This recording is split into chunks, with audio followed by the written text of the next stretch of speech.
साधु को दबंगों ने सरेराह दौड़ा कर पीटा। शिव मंदिर के पुजारी पर बड़ा हमला। लोग वहाँ मौजूद थे। दिनेश रावत, प्रधान हैदरगढ़ विधायक, जो भी प्रधान जो भी रहे हो, वीरेंद्र सिंह, राम कुमार, ब्रजेश, और वो मुझे कुर्सियों से, डंडों से, थप्पड़ से, लात घूंसों से मारते रहे। तो बवाल हो गया बाराबंकी में। यहाँ हैदरगढ़ थाना इलाके में नीलकंठेश्वर महादेव मंदिर हरपालपुर के महंत मुकुंदपुरी ने आरोप लगाया कि उन्हें दौड़ा कर पीटा गया। साधु ने बीजेपी विधायक दिनेश रावत पर भी गंभीर आरोप जड़ दिए। आरोप दबंगों के साथ मिलकर उन्हें पिटवाने के। नाम थानापति महंत मुकुंदपुरी है। श्री राम जानकी मठ भवनियापुर किठैया में मैं निवास करता हूँ। मेरे मठ की ही एक शाखा है हरपालपुर थाना कोतवाली हैदरगढ़ के अंतर्गत।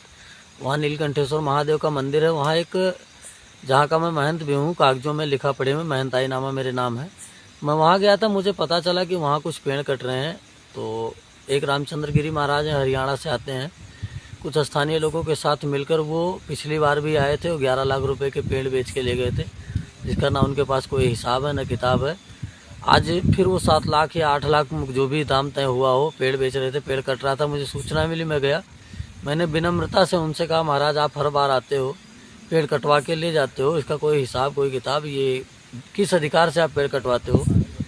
तो उन्होंने मुझसे पूछा तू कौन है? तो मैंने उनसे बताया मैं महंत हूँ यहाँ का, और कम से कम एक बार मुझे सूचित कर देते आप आने के पहले, या बता देते कम से कम। यही कह के मैं चला आया। मैंने उनसे कहा महाराज मैं यहाँ से आपको पैसे नहीं ले आने दूंगा। आके मैं 112 नंबर डायल करके बाहर बैठ के इंतजार कर रहा था।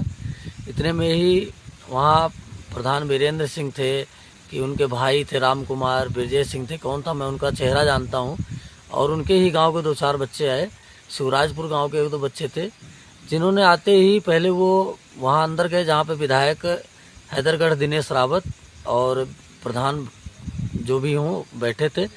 वहाँ जाने के बाद वो सीधे वहाँ से आने के बाद मेरे ऊपर हमलावर हो गए, और वो मुझे कुर्सियों से, डंडों से, थप्पड़ से, लात घूंसों से मारते रहे।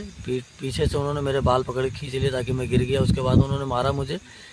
इसके बावजूद वहाँ पे किसी भी व्यक्ति ने मुझे छुड़ाने की कोशिश नहीं की। मेरे साथ जो लड़का गया था उसको भी उन्होंने मारा पीटा। वहाँ पे हैदरगढ़ विधायक के गार्ड भी खड़े थे, लेकिन वो मुस्कुराते रहे, किसी ने कुछ छुड़ाया नहीं। किसी तरह से जान बचा के मैं वहाँ से भाग के बरावा गाँव में घुसा। तो साधु का कहना है कि उन्हें मंदिर परिसर में लगे पेड़ों को काटने का विरोध करने पर बुरी तरह से मारा गया।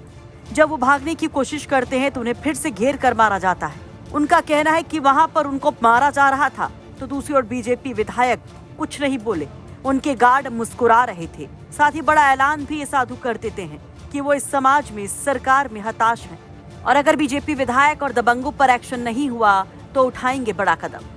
हमलावर इतने मूड में थे कि उन्होंने बरावा गांव में भी घेर के हमें 2 बार मारा। इसके बाद वो हमारा शिवराज पुलिया तक पीछा करते आए। इसके बाद हम लोग भाग के कमेला आए। 112 नंबर ये कह के वापस चले गई कि कमेला हमारे क्षेत्र में नहीं आता, और ऐसी दुखद घटना हुई है, काफ़ी चोटें आई हैं। वहीं जब इन आरोपों पर बीजेपी विधायक का पक्ष लिया गया तो उन्होंने इन आरोपों को बेबुनियाद बता दिया और दूसरी ही कहानी बता दी। भाई साहब, वो हमारे क्षेत्र का नीलकंठेश्वर मंदिर है, वहाँ से तमाम लोगों की आस्थाएं जुड़ी हुई हैं। अब क्षेत्र के लोग सभी जाते हैं, हम भी उसी में दर्शन करने गए थे। वहाँ पे सुबह सुबह जल चढ़ाने, माननीय प्रधानमंत्री जी का जन्मदिन था। उसी क्रम में हमारा वहाँ कार्यक्रम हमने लगाया था कि वहाँ जाएंगे, भगवान भोलेनाथ से माननीय प्रधानमंत्री जी की लंबी कामना करेंगे और थोड़ा स्वच्छता वाला कार्यक्रम करेंगे। तो उस क्रम में हम वहाँ गए हुए थे। वो आपस में साधुओं का कोई विवाद बहुत पहले से उनका आपस में चल रहा है। तो साधु आपस में कुछ अपना कहा सुनी या मारपीट की बात सामने आई है।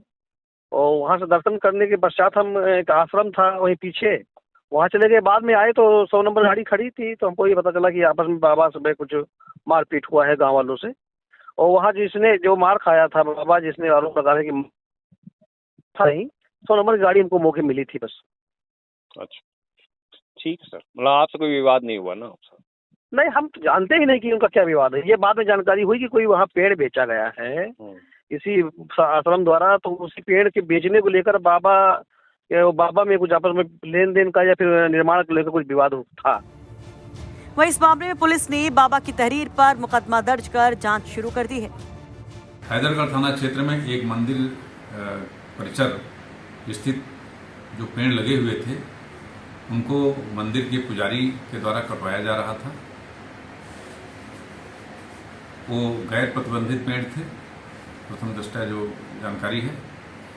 एक दूसरे महंत जो असंद्रा थाना क्षेत्र के हैं वो वहां पर पहुंचे, उनके द्वारा आपत्ति किया गया कि ये बिना मेरा परमिशन के ये पेड़ क्यों काटे जा रहे हैं। इस पर दोनों महंत के पक्षों में विवाद हो गया। जो असंद्रा से पुजारी गए थे उनको इस झड़प में कुछ चोटें आई हैं।